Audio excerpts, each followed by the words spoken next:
Alright guys, welcome to RC Mojo. This week we're going to finish putting together the WPL C44KM that we started over a year ago. There's still a few bags with bits in left over, except for the main screws bag, which seems to have gone on its own little adventure, so we'll probably need to find some other suitable screws here and there. There's really not that much left to do, so let's get on with it, starting with the drive shafts.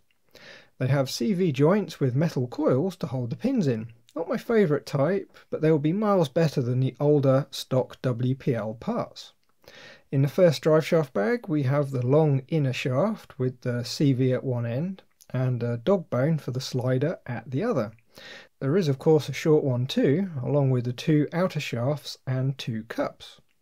In the next bag we have two more cups and three miscellaneous screws.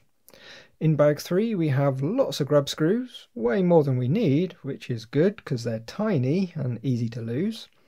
There's the 4 pin retainer springs, 4 of the widgets that make up the core of the CV joint, 4 pins and some more screws.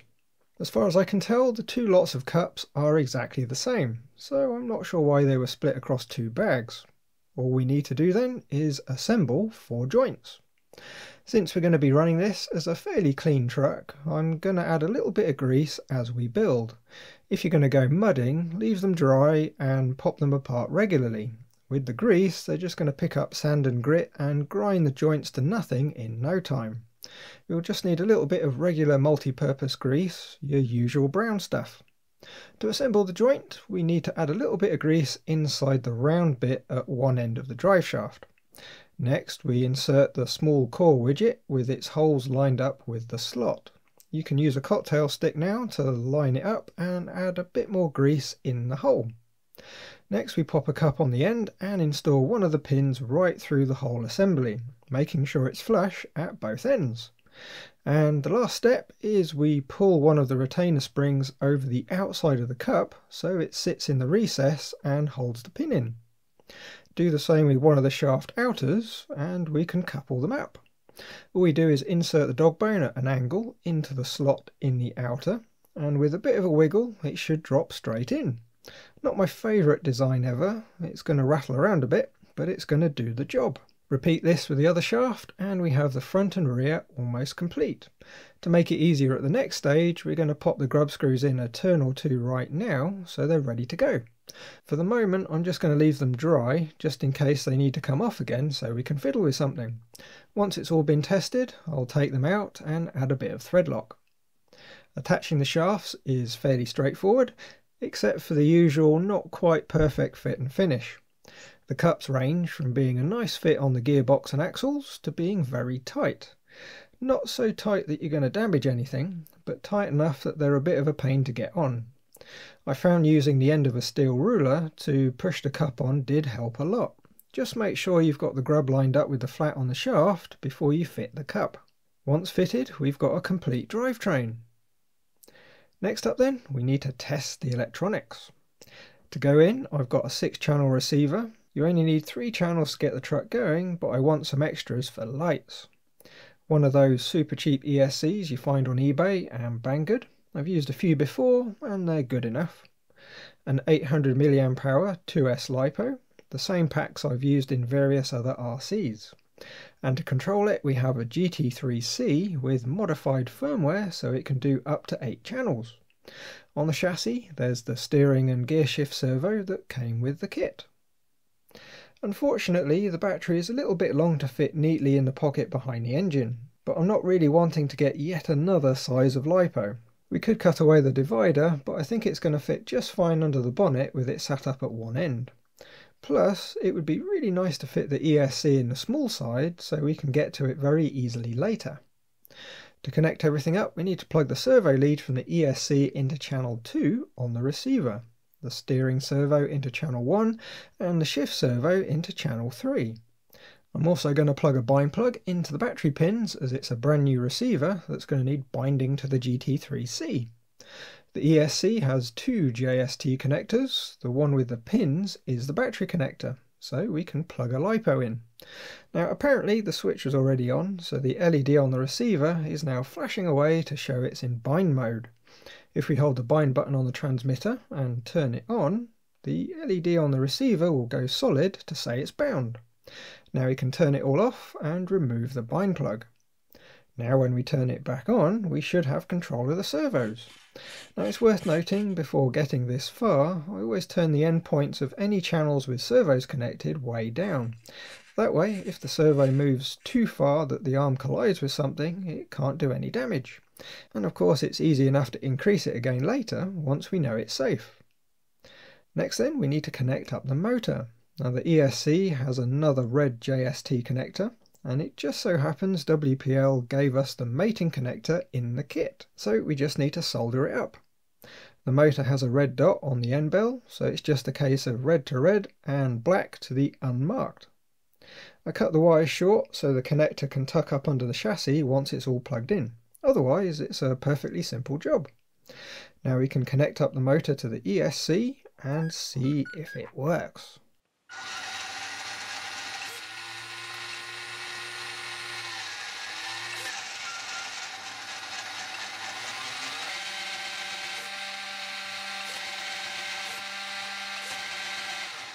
Well, that all sounds pretty good. It's spinning very freely. All that work we did early on in the build to get the axles running nicely looks like it's paid off. There is a small problem though, or question: is the ESC going in the right direction? When we pull the trigger, is the ESC going forwards or backwards? In the mode it's in, we have an instant forward and reverse, so there's no easy way to tell. If we turn the ESC off again and flip the switch on the ESC itself, it's going to change to a double pump reverse mode. So the first reverse pump applies the brakes and the second reverse. You can see now going from what should be reverse to forwards is actually applying the brakes. That means we need to reverse channel 2 on the transmitter. We can turn the ESC off so it can't do anything silly, and we can go into the menus on the transmitter and reverse the channel. This time, if we turn the ESC back on and test it, we have the brakes when we push the trigger away. Now we know for sure the ESC is going in the proper direction, we can turn the ESC off again and switch it back to instant forward and reverse mode so it's ready to go. Having said that, it's also a good idea to check the axles are spinning the right way too. We just apply some forward throttle and give it a feel to make sure the truck will move forwards. So that's the axle spinning away. Next we need to get the steering working. To get a straight shot at the servo arm, the easiest thing to do is take the engine tray off with its 2 screws, then we get access to the servo mounting screws, which we remove. Then we just lift the servo from the chassis. Now I'm going to take the servo arm off, but you could probably manage just fine if you left it on. In the end hole we need to drill it through with a 2.3mm bit. The screw is going to be an M2.5 and I don't have a suitable tap, so we're just going to have to brute force it. Not ideal, but it's going to work. Now I don't have any short M2.5 screws, so I'm going to thread this long one in all the way and mark where the threads need to get cut. I'm going to leave enough thread poking out the back that we can fit a nut, which I don't have, but it's the thought that counts. After a quick bit of dremeling, we have a shorter screw that's ready to go. We're going to have to be a bit careful tightening it up just now. We only have the thin plastic to thread into. Off camera, I'll end up fitting an M2.5 plain nut with a bit of thread lock, which will make it all nice and solid. The servo arm can go back on the servo now, making sure it's centered. The servo goes back in the chassis with its 2 screws, and this time I've threaded the ESC wires through a hole in the engine tray so they'll be out of the way. Also, since the switch on the ESC fits the hole in the WPL servo mount, we might as well screw it down. I'm going to use 2 of the washer head screws that came with the driveshaft packets. Space is a bit tight, but they do go in. The engine tray's back on now, and we can screw the steering linkage to the servo arm. All pretty neat, but we'll need to adjust the linkage lengths a bit to get everything nice and square. It's all a bit trial and error, so just adjust things until it's just so. I'll sort that out off camera though, as it's a bit boring. One thing to note, I found when steering in one direction, something was binding quite badly. Turns out the screw that mounts the axle end of the steering linkage was a fraction of a millimetre too long. The end of the thread interferes with the drag link's rod end. Once I found it, I ground a little off the end of the screw and it's perfect. The next stage of the build is finding where to cram in the receiver so it's out of the way but still accessible. After quite a bit of deliberation, I found the best place for it was under the seat stuck to the body. Now I'm not planning to run this truck in the wet, so it seems like a good spot. Except of course there's always a problem, or two. First, the servo lead on the steering servo was just slightly too short to do anything useful, so that got extended by a couple of inches. Second, the receiver didn't quite fit in between the front of the seats and the clip that attaches the rear of the cab to the chassis. But that wasn't anything that the Dremel couldn't solve. It only needed a millimetre or so shaving off from one side. Now we can fit everything properly. We need to place the cab on the chassis and carefully route the wires so nothing gets pinched or caught. There's a bit of space along the top of the gearbox, then around the seats. When the wires are in place, we can fit the two screws that attach the cab to the engine tray. I'm using two more of the washer head screws from the driveshaft packets. They're a little bit short, but they're going to do the trick. Now to fit the receiver, we just need to connect the servo leads, stick some servo tape on the bottom, feed it between the seats and the chassis, and stick it down. Tidy up the wires a bit, and there we go, nice and neat. For the antenna, we're going to run it out the other side and use some more servo tape to attach it. It's not ideal being parallel with the chassis, but for the range we're going to need, it's going to work just fine. If we were going to go long range, it would work better vertical, stuck up the back corner of the cab. Next up, we can fit the tray back, lining up the front mounting post with the cab and the two clips with the chassis, which of course is easier said than done. Nothing quite lines up. It's close, but it does need a bit of persuasion. At the front, we use two more washer head self-tappers, and at the back, just off camera, because I'm clever like that, we use a single small self-tapper in the middle of the chassis cross brace to attach the rear. So far so good. Keeping in mind the truck with the servos is less than 70 quid, I'm still quite happy with the truck. There's a bit of effort required to get it all fettled, but that's a bit of fun just in itself. Right, tyres next, and this is where things end up being not quite so good. I think where they've been stuffed in a bag for the last year or so, they've ended up warping, as we'll see a bit later. Anyway, we've got 4 soft tyres and 4 wheels in the first bag, and the slightly crazy wheel weights in the other. These things are seriously heavy. To fit them, we have a bag of what looks like staples with hooks on the end. They're fiddly, but fairly simple to install. I ended up finding if you open the staples up just a little bit so the legs point outwards just ever so slightly, it makes them a lot easier to fit.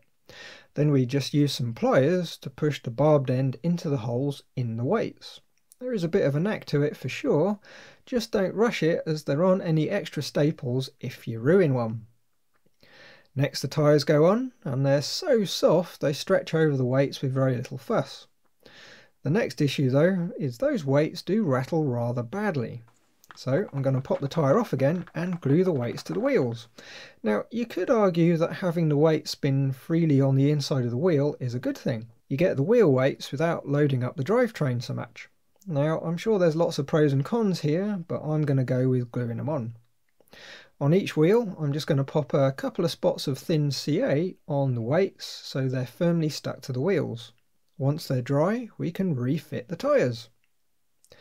Getting to the last tyre, I noticed a sizable dent in the sidewall, which really doesn't look very nice. Luckily, the tyre on the tray back is quite a bit nicer, so we'll just swap them, hiding the dent under the truck. Well, we're nearly there now, just a bit more gluing so the tyres don't fall off. Again, some thin CA. This time we pull back the tyre bead and run some glue down into the wheel where the bead sits. Then quickly massage the tyre so it's sitting evenly before the glue grabs. Leave it somewhere flat for half an hour, then flip it over and glue the other side. Again, leave it somewhere flat for a while to dry. To fit the wheels to the truck we need some M2.5 by 6 or 8mm countersunk screws. Usually you'd use the ones in the kit of course, but I've lost mine so I'm going to use some nice shiny stainless ones. The wheels have a small hex drive, so they just offer up on the end of the axle, and we install the screw in the middle and nip it up. All fairly standard, except for a screw rather than a nut. So that's the truck ready to roll. We just need to put a battery in. Under the bonnet there's lots of extra space above the engine tray, so we're not going to have any issues getting the battery in with all its wires. Even if it doesn't sit flat, it's still going to do the job. And once the bonnet's closed, no one's ever going to know it's a bit of a rat's nest in there. Except you guys, of course, but I'm sure you won't tell anyone. We can have a quick test now and see how it runs on the bench.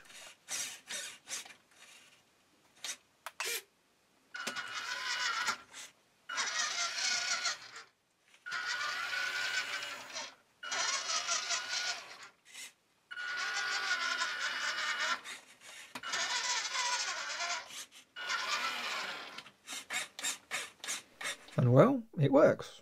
I've adjusted the linkages a bit so it's all fairly straight. You'll notice there's a bit of a wobble on the tyres. The wheels though are spinning nice and true. If we tip the truck over and give it some throttle, you can see just how bad they are. I'm sure they weren't perfect from factory, but I think the main issue is they were packed in a bag in a box with other parts for over a year. There's a vague chance they're going to settle a bit, but I reckon they're going to be very wobbly forever. Still, a new set won't cost a vast amount, so I'm not too disappointed. They'll still be functional, but they're going to look a bit funky. And that's about it. The truck's ready to go.